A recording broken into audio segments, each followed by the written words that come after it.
Hey guys, मैं हूं आपके साथ सचिन मेवाड़ और हम पढ़ने वाले हैं एंशिएंट हिस्ट्री यानी कि प्राचीन भारत का इतिहास। और आज हम चर्चा करने वाले हैं हर्यक वंश के बारे में। उसमें हमने सबसे पहले बिंबिसार को पढ़ा था, बिंबिसार के बाद अजातशत्रु को पढ़ा था और आज अजातशत्रु के बाद के जो शासक हैं उनको पढ़ेंगे और अजातशत्रु के बारे में भी कुछ बातें जानेंगे जो कि पिछली वीडियो से शेष रह गई थी। तो उम्मीद है आपको लगातार निरंतर वीडियो मिल रही होंगी और आप लोग बड़े आराम से इनका अध्ययन भी कर रहे होंगे।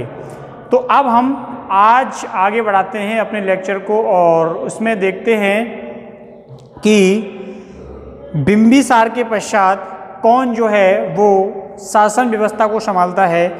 इतिहासकार बताते हैं कि बिंबिसार के बाद जो उदयन है तो उदयन के द्वारा, किसके द्वारा? उदयन के द्वारा शासन व्यवस्था को संभाला जाता है और ऐसा बताया जाता है कि उदयन के द्वारा अपने पिता की हत्या कर दी गई थी। ठीक है, किसके द्वारा? तो उदयन के द्वारा अपने पिता की हत्या कर दी गई थी। इसको इसलिए बहुत सारे इतिहासकार एक पितृहंता के रूप में भी देखते हैं। ठीक है, किसके रूप में? तो पितृहंता के रूप में भी मानते हैं। लेकिन जैन ग्रंथ जो हैं वो ये बात बोलते हैं कि जो उदयन था वो पितृहंता नहीं है। तो इस वीडियो में हम जानेंगे कि वास्तव में स्थिति क्या होती है। लेकिन उससे पहले उदयन के शासनकाल को हम शुरू करें तो इसके पहले जो व्यवस्था रही है उसको समझेंगे। तो देखिए, अजातशत्रु की ही हम कुछ उपलब्धियों को जानते हैं। ठीक है, किसकी? अजातशत्रु। अजातशत्रु की कुछ उपलब्धियों के बारे में क्या करेंगे? बातें करेंगे। अजातशत्रु की उपलब्धियों को जानेंगे। तो इसकी अन्य उपलब्धियों में, जैसे कि मैंने आप लोगों को बताया था कि इसकी अन्य उपलब्धियों में इसके द्वारा मल्लों पर क्या की जाती है? विजय प्राप्त की जाती है। मल्लों को अपने अधिकार में लिया जाता है। इसके अलावा कौशल का जो साम्राज्य था उसको भी जीतकर अपने साम्राज्य में मिला लिया जाता है। अपने साम्राज्य का विस्तार किया जाता है। अजातशत्रु की हत्या उसके पुत्र उदयन के द्वारा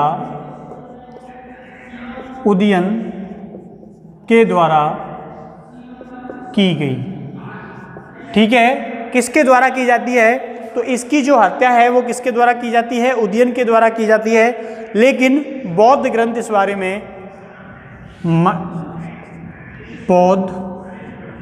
देखो, लेकिन बौद्ध और जैन ग्रंथ जो हैं इस संदर्भ में, बौद्ध ग्रंथ मौन है लेकिन जैन संदर्भ जो जैन ग्रंथ हैं वो ये बताते हैं कि ये पितृहंता नहीं था। लेकिन जैन ग्रंथ इसको पितृहंता नहीं मानते। पितृहंता नहीं मानते। ठीक है, तो बहुत महत्वपूर्ण बात है कि जो जैन ग्रंथ हैं वो इसको पितृहंता नहीं मानते। कारण क्या है, क्यों नहीं मानते? क्योंकि इसने जैन धर्म को क्या दिया? आश्रय प्रदान किया। आश्रय प्रदान किया। ठीक है, जैन धर्म को क्या किया? जैन धर्म को आश्रय प्रदान किया जाता है इसके द्वारा।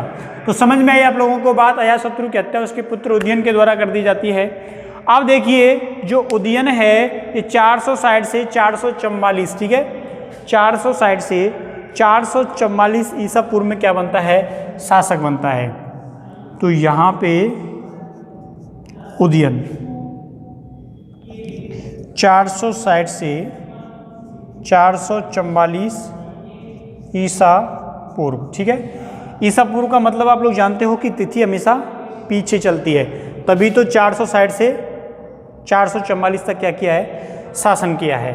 तो उदयन अपने पिता की मृत्यु के पश्चात क्या बन जाता है? शासक बन जाता है। ये किसकी संतान होता है? तो ये अजातशत्रु और जो पद्मावती थी उसकी संतान होता है। पद्मावती, मेवाड़ वाली पद्मावती मत मान लेना। ठीक है, तो ये अजातशत्रु एवं पद्मावती की संतान होता है। संतान होता है, ठीक है। तो किसकी संतान होता है? ये अजातशत्रु एवं पद्मावती की संतान इसको माना गया है। इसके अलावा आप लोगों को माता पिता का नाम तो याद रखना ही है, इसके साथ साथ आपको ये भी याद रखना है कि इसके शासनकाल को एक नगर निर्माण के शासनकाल के रूप में भी माना जाता है, ठीक है। किसके? नगर निर्माण के शासनकाल के रूप में भी माना जाता है।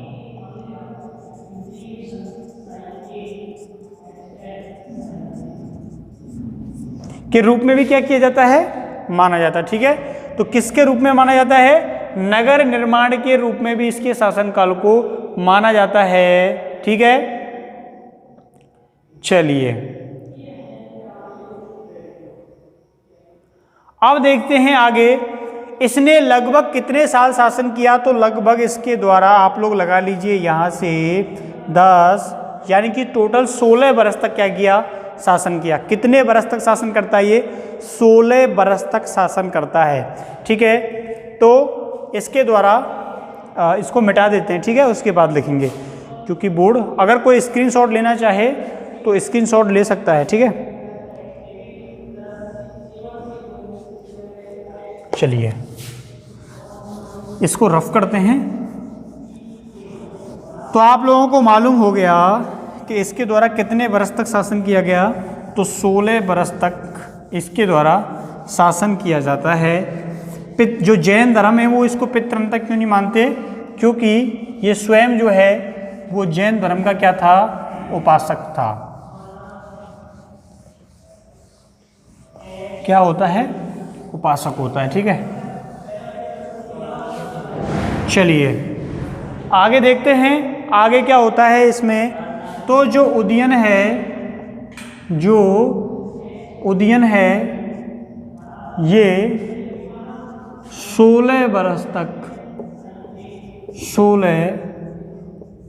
तक शासन करता है। 16 बरस तक क्या करता है? शासन करता है, ठीक। दूसरी महत्वपूर्ण बात, ये जैन धर्म का उपासक था। किसका? जैन धर्म का उपासक, ठीक है। तो किसका उपासक होता है ये? तो ये जैन धर्म का उपासक होता है। इसकी भी हत्या कर दी जाती है और इसकी हत्या के बाद जो शासक बनते हैं अनिरुद्ध, मुंडक, नागदशक। अनिरुद्ध, मुंडक, नागदशक, ठीक है। तो ये क्रमशः क्या बनते हैं? शासक बनते हैं।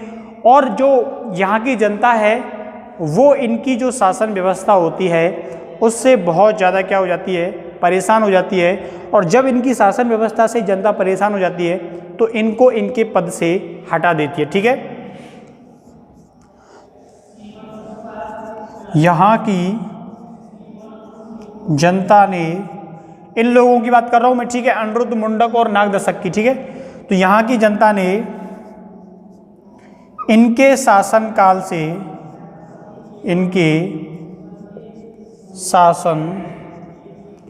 काल से परेशान होकर इनको गद्दी से हटा दिया। इनको गद्दी से हटा दिया और उसके स्थान पर और उनके स्थान पर उनके स्थान पर किसको गद्दी पर नियुक्त किया? उसके अमात्य,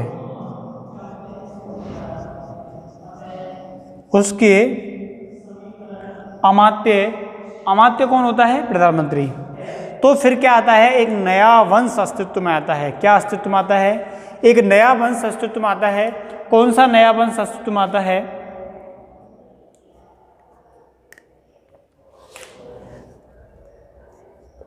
शिशुनाग।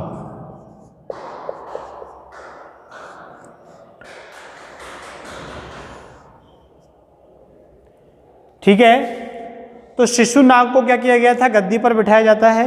तो शिशुनाग के द्वारा शिशुनाग वंश की क्या डाली जाती है? नींव डाली जाती है। तो कौन से? शिशुनाग के द्वारा कौन से वंश की नींव डाली गई? शिशुनाग वंश की।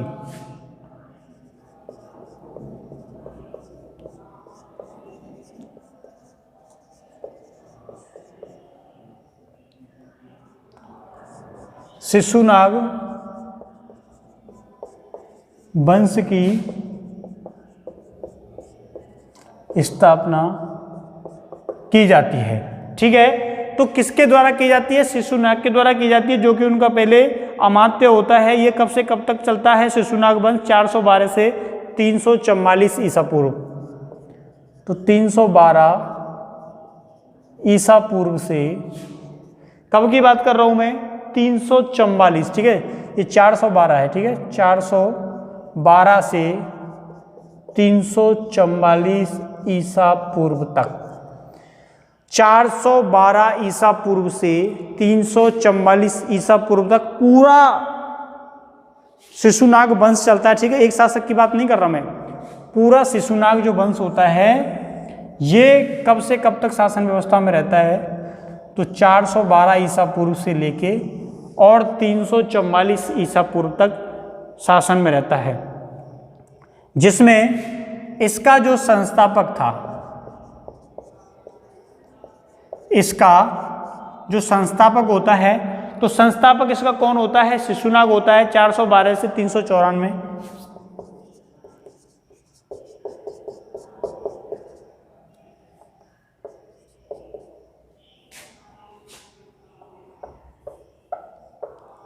चार सौ 12 से 394 ईसा पूर्व तक क्या करता है? ये गद्दी पर बैठता है। ठीक है, 312 से 394, 412 से 394 ईसा पूर्व तक क्या रहता है? ये गद्दी पर बैठता है। तो ये इसका क्या है? शासन काल का क्रम है।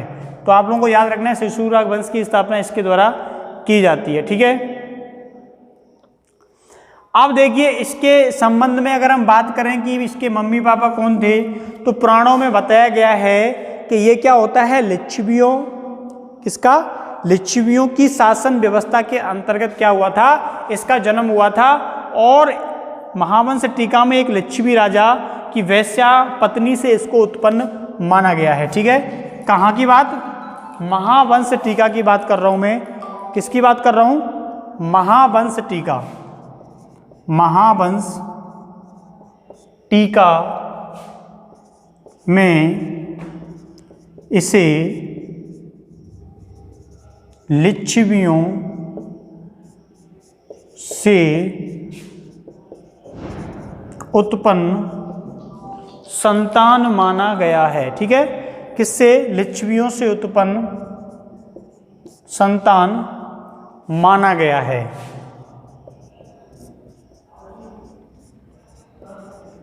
लिच्छवियों से उत्पन्न क्या माना गया है? इसको उनकी संतान माना गया है। ठीक है, ये बताते हैं कि लिच्छवी का एक शासक था, उसकी एक वैश्या पत्नी थी, उससे क्या हुआ था? ये उत्पन्न हुआ था।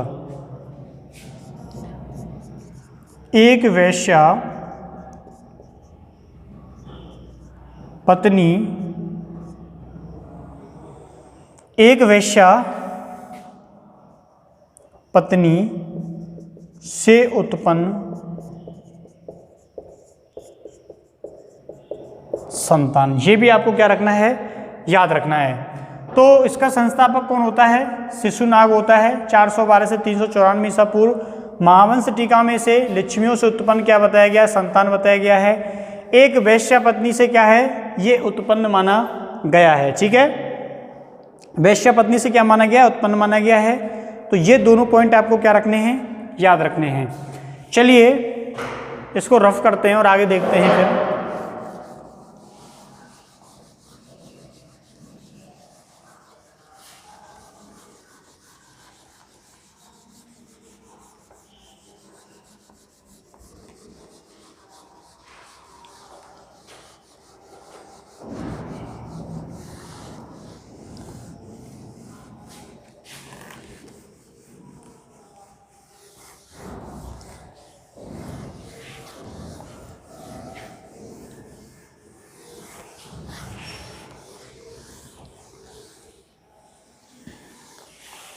ठीक है, चलिए इसने क्या किया, इसने जब ये शासक नहीं बना था, जब ये शासक नहीं बना था तो उससे पहले ये कहाँ का गवर्नर था, तो उससे पहले ये बनारस का क्या था, गवर्नर के पद पर क्या था, नियुक्त था। ठीक है, तो बनारस के गवर्नर के पद पर नियुक्त था। मैं कब की बात कर रहा हूं, मैं तब की बात कर रहा हूं जब ये क्या नहीं बना था, शासक नहीं बना था। उससे पहले ये बनारस के गवर्नर के रूप में कार्य करता था। ठीक है, इसने पाटलिपुत्र से अपनी राजधानी क्या की, ट्रांसफर की। कहां से, पाटलिपुत्र से। पहले क्या थी राजधानी, पाटलिपुत्र थी। तो पाटलिपुत्र से इसने अपनी राजधानी किसको बनाता है, तो पाटलिपुत्र से ये अपनी राजधानी वैशाली को बनाता है, राजधानी वैशाली को बनाया। ठीक है, तो इसके द्वारा क्या किया जाता है, अपनी राजधानी को परिवर्तित किया जाता है। ठीक है, इसके बाद इसने क्या किया, अवंती पर अपना अधिकार कर लिया।